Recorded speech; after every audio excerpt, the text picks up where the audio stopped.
96.7 Destiny Radio, saya lang. It's the final day of July 2025, people. July 31, 2025. Ayan, Agosto na po. Gusto na ba? Ay, mali. Ano ba? Tama ba? Ang kasunod natin ay August nga, tamo. Tama. Ay, speaking of August, ayan, shoutout kay Mati Mondihar na magre-release ng kanyang song called Agosto, yung guest natin last time. He's gonna be releasing his first single on all digital streaming platforms. It's called Agosto. Isa yun sa track niya from his album, Kalendaryo, di ba? Napag-usapan natin last time with our guest, Mati Mondihar, di ba? Hey, shoutout sa'yo. Excited for that. I think it's August nga ba? Not sure. Vaya people, welcome po sa ating programang BBC. This is Big Boys Chats with your one and only rapper DJ in the town. Ako po si Giro, that's capital G-I-R-O. What's up? It's a Thursday, a brand new day for this episode. Though it's gonna be the last for this week kasi bukas ay ibang programa ang ating makakasama. Ang ating mapapakinggan.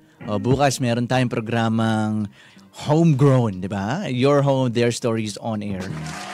Bukas yan, makakasama natin si Mike Conchada, guys, ng Lokban, Quezon, na itong guest natin na ito. I call this the elephant in Quezon eh. Totoo lang sa totoong buhay. Kasi ito, sobrang big time na nito. If you guys are familiar with BGYO, yan, isang pop group yan, pop male group na mumutawi din sa pop industry. And of course, how could we forget the national girl group, ano nga ba yun? Nation's girl group. Beanie. Ayan, yung mga sikat na mga pop group niyan, yung most of their songs, yung mga kanta nila na mga nag-top charts, not knowing people, homegrowns, Quezonians, ang nagsulat niyan ay si Mike Conchada. Michael Conchada ng Lokban, Quezon, also known as Mike. That's his artist name. Yan, kung alam niyo yung magnet ng BGYO, tsaka itong Salamin na pag-ibig. That song was written by Michael Conchada ng Lokban, Quezon. Di ba, imagine, alam ko, for sure, napakanta ka din nung songs na yon, lalo na ng mga kanta ng Beanie. Ayan, Salamin, at iba pang kanta. I Feel Good. Oo, kanta din niya ng na sinulat ni Michael Conchada. Kanta ng Beanie na sinulat ni Mike Conchada. Well, siya yung makakasama natin bukas. So it's gonna be an exciting episode once again for Homegrown. But right now, let's skip for what's happening tomorrow. But right now, let's focus on what's gonna happen in this episode of BBC People. We're gonna talk about the paradox of knowledge. Yeah, let's explain muna ano ba yung paradox. Paradox, according to a dictionary or according to Google, may backup tayo. Sabi, paradox is a statement or situation that seems contradictory. Sinabi natin contradictory. Ano yan? Kumokontra dun sa mismong statement. It seems lang. Pag naman sinamahan natin ng seems, it seems like, kumbaga, yun lang yung nakikita natin but there's more to it. Sabi dito, yan a paradox is a statement or situation that seems self-contradictory, absurd, or logically unacceptable. Ibig sabihin, it's something na yung sinasabi niya is nagko-contradict dun sa talagang ibig sabihin. That is the paradox. And sa title natin, The Paradox of Knowledge. So, merong contradictory about the knowledge. Ito yung sinasabi natin na misconception natin about the knowledge. Kasi, here's the thing. I saw this once. Meron akong isang drawing or projection na nakita about the paradox nga of the knowledge. Merong dalawang circle. And the one circle is, ang dami ng laman. Merong laman na mga green circles din sa loob ng isang circle na ibig sabihin, yun gano'n na karami yung nalalaman mo. And then, on the other hand, merong isa na malaking circle, same numbers na pumapaloob. Kumbaga, a little circle, same numbers of the little circle dun sa mas malaking circle. But it seems like, parang kokonti. Pero, ang totoo, magkasing dami lang talaga sila. That's the paradox of knowledge according to that illustration. Illustration yung nakita ko eh. Dalawang circle, isang malaki, isang maliit. Pero dun sa isang maliit na circle, sabihin natin may 12 na 12 na balloon. And yung balloon nagre-represent yun sa knowledge mo. On the other hand, dun sa malaking circle, meron ding 12 balloon. Same size yung balloon. 12 din, same quantity. Pero it seems like kukunti kasi malaki yung circle na pinapalooban niya. Now, why it became a paradox? Bakit siya tinawag na paradox? Kasi when you say knowledge, when you say you're learning knowledge, ibig sabihin nadadagdagan ka ng nadadagdagan, di ba? Pero according to that illustration, ang sinasabi is, the more you learn, the more you know na mas marami ka pang bagay na pwede mong matutunan. The more you learn, the more you know that there are still a lot of things you need to learn. Yun ang paradox ng knowledge. Sobrang totoo nun eh. Kasi imagine, you're trying to learn something. And utay-utay kang natututo sa isang bagay. Not knowing na after mo matutunan yun, malalaman mo pala na ang dami pa palang kasunod, ang dami ko pa palang kailangan matutunan about this thing. Na nung una, hindi mo naman alam. Nak-focus ka lang doon sa surface. Kumbaga, gusto mong matutong mag-basketball. Say for example, so ngayon nakakapag-dribble ka na, nakakashoot ka na, ayan, nakakatakbo-takbo ka na, not knowing na meron pa palang training, meron pa palang resistance training, mga ganung bagay para mas gumaling ka ng gumaling. And then, malalaman mo na ay may mga professional basketball player pala dito sa Pilipinas, 'di ba? Yung PBA. And then after mo mapunta doon sa understanding na may mga professional basketball players sa Pilipinas, malalaman mo na meron pa palang upper thing doon, which is the NBA, 'di ba? The National Basketball Association. Na sobrang lawak pa din. Ibang dimension din yung kinalalagyan nila doon. So that's the paradox of learning. Alam niyo 'yun? And what's wonderful about that, and it's gonna be true, kapag kayo nag-start kayong susugin ng isang bagay para matutunan nyo na matutunan, darating kayo sa punto na you're gonna learn that there's still a lot of things pala. Ang laking bagay pala nito. Hindi pala to basta-basta. Not that nabawasan yung knowledge mo kasi you're learning things, you're trying to learn things. Hindi ibig sabihin na nakita mo na may malaki pa palang circle doon, konti pa pala itong nalalaman ko. That doesn't mean na nabawasan yung nalalaman mo. It just happened that you have an understanding na malaking mundo pala to. Marami akong kailangang susugin para malaman ko itong mga bagay na to. And that's kaya siya paradoxical eh. Alam niyo yan? Kaya siya paradoxical. It seems like it's contradicting its statement or the situation. But the truth is, ganun talaga siya eh. As soon as the more we learn about things, the more we learn about how the world works, the more we know na marami pa pala tayo talagang kailangan malaman. Diba? And what's wonderful about this paradox is that it tries to humble us eh, in every way.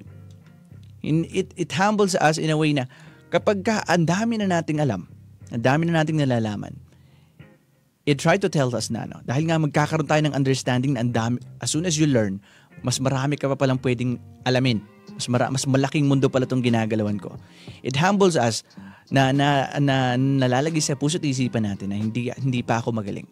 Or hindi pa ito yung pinakamagaling ko. Hindi pa ito yung peak of knowledge na kaya kong ma-attain.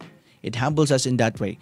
And then we know na meron dyan mas magaling pa sa akin. Meron dyan mas marami pang natututunan o nalalaman bukod sa akin. Marami pa dyan tao na mas may nalalaman kaysa sa akin. Diba? Diba? Miss Ligaya kasama.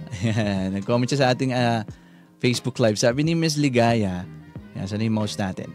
Hello po, Miss Ligaya. Yan, nagpadala ng puso na tumatalon-talon. Sabi niya, good evening, DJ Giro. Ayan, sabi niya, pa-shoutout po. I'm watching from Villa Esperanza, Yacal Street, Pantoni Apartment, Molino to Bacoor City. Kompleto yung address mo, Miss Ligaya. Baka mamaya magpadala sa iyo ng Food Panda niyan. Oy, shoutout sa mga taga Cavite. Ayan, Bacoor, 'di ba? Molino to Bacoor City. Bacoor sa na, 'di ba? Cavite na yan, Tito Boy, 'di ba?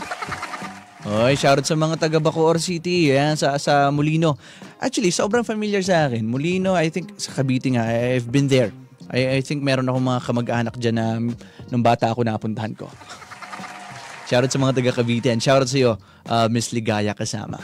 Diba? Now going back, minsan ito medyo critical din eh. Alam niyo yung ano, meron ding statement na the more you learn, the more sadder you become. Meron din ganong statement eh. In a sense, kaya naman siya I think nasabi na ganun. Kasi the more you learn things about how life works, hindi kasi malalaman mo din na meron palang mga tao na kailangan talagang, may mga tao talagang kailangan unahin yung kanilang isip kaysa sa kanilang damdamin. 'Di ba? Para magtagumpay sa buhay. 'Di ba? May mga tao na kailangan straight up, okay, I'm gonna go to this goal and I don't care no matter what happens. 'Di ba? May mga ganun. It saddens us kasi we're naturally human eh. I mean, we're human. We're human beings. We have emotions. We have feelings. Now, kapag ka nangyaring natutunan mo na you have to be in this certain level pala para hindi ka nadidistract ng mga tao. You need to shut down at some point your emotions para lang ma-achieve mo tong bagay na to. It kind of saddened us. It kind of saddened us in a way na yun na nga, parang, bakit kailangan ganun? Diba, bakit kailangang i-shutdown ko yung damdamin ko para lang ma-achieve ko tong bagay na to? Isa lang yun sa bagay na nagpapalungkot the more we learn about things. But the thing is, we need that eh. Lalo na tayo mga big boys. We need to sometimes shut down our emotion just so makamit din natin yung certain level na yun. Lalo na kung tayo ay nandun na tayo sa punto na we're doing this because if I achieve that, I'm gonna give more to my family. Mas marami akong pwedeng ibigay para sa pamilya ko, sa mga mahal ko sa buhay, di ba? We need that certain of level na kapag we're put in a situation where we have to choose, damdamin ba o isip, logical ba o emosyon, we're gonna choose the logic part. Especially if we know, konting tiis lang naman to eh. Merong mga matatapig na damdamin sa pagkakataon na to. But after this, I'll promise those person, babalikan ko sila. Ipapaliwanag ko sa kanila at ipapakita ko sa nila yung resulta nung decision na ginawa ko na yun. Diba? So the more learnings that you got, sometimes it makes you sad. Diba? Kaya ganito meron ding mga taong, alam niyo yan, yung sobrang seryoso na, lalo na yung mga tatay natin. Diba? Hindi na sila masyadong umiimik. Diba? Pagkagaling sa trabaho, ayan, na lang yan, kalmado na yung mga yan. Hindi na sila masyadong maimik. Most of the people din na sobra sa grind, alam niyo, hindi na sila masyadong maimik. Parang nabawasan na yung pagngiti nila in a way. Kasi they are understanding about how the world really works. Na kumbaga, nakakapagod na to. Kagaya ko, for example, trabaho ko is to talk and talk. This is my job. Diba? Pero paglabas ko na dito, mapapansin ng mga kaibigan ko, ng mga tao sa paligid ko, kapag wala na ako sa trabaho, I talk less. I'm more of a listener than a talker. Kasi all this time, pag nandito ako sa booth, I talk and talk and talk and talk. So it's my time to listen din naman pag nandun na ako sa labas ng trabaho. Those kinds of things. Dumarating ka sa punto na the more you learn about how life works, it makes you sad and it tames your energy in a way na kailangan ko kasi itong tipirin, itong energy na meron ako. Hindi ko to basta-basta ibibigay sa mga sa mga taong sasayangin lang naman yung energy ko. Diba? Those kinds of things. Kaya again, that's why it's paradoxical eh. Diba? Explanation nandun sa paradoxical. It seems like it's contradicting its own statement or the situation. Kasi, kagaya nga ng illustration na sinasabi ko, the more you learn about, the more knowledge you got, the more knowledge you attain, the more you know that there are a lot of things pa na pwede mo pang ma-attain. Now, hindi dahil sa nabawasan yung mga knowledge na nakuha mo, it just happened that yung shell ng knowledge mo mas lumaki. Kasi nakita mo na there's a lot of things pa pala na pwede kong suyod-suyodin dito sa mga bagay na to. So, kapag gano'n yung illustration, yun nga, sabi ko kanina, kung may 12 balloon of knowledge ka sa isang maliit na shell, it seems like punong-puno siya at it seems like marami siya. Pero kapag lumaki naman yung shell mo, at same number pa din naman yung knowledge mo. Kumbaga, may 12 balloon of knowledge ka pa rin dun sa loob na yun. Pero dahil mas malaki na siya, mas malaki na yung shell of knowledge mo, it seems like kukunti. But the truth is, it's not. Hindi siya nabawasan. It just happened na mas lumaki yung shell at mas nakita mo na konti pa pala to compare dito sa pwede ko pang makuha. Diba? And that's it for today's episode, people. Once again, the paradox of knowledge. Yan yan. 7:51 p.m. oras po natin yan sa buong kapuluan ng Pilipinas. 7 na minuto na lamang, alas 8 na ng gabi. Ako po si Giro, your one and only rapper, DJ in the town. Kami ang 96.7 Destiny Radio. Saya lang. Sa ating programang BBC, this is Big Boys Chats, people. See you tomorrow, 3 p.m. to 5 p.m. sa ating namang programang Homegrown. Kasama natin once again si Mike Conchada, also known as Mike from Lucban, Quezon. Singer, composer, vocal arranger, songwriter, top charts songs from Beanie and BGYO. From Flip Music also, people. Isa tong elepante ng Quezon. Excited ako para bukas. So kita-kits tayo, mga kaibigan. Mga ka-Destiny, deuces.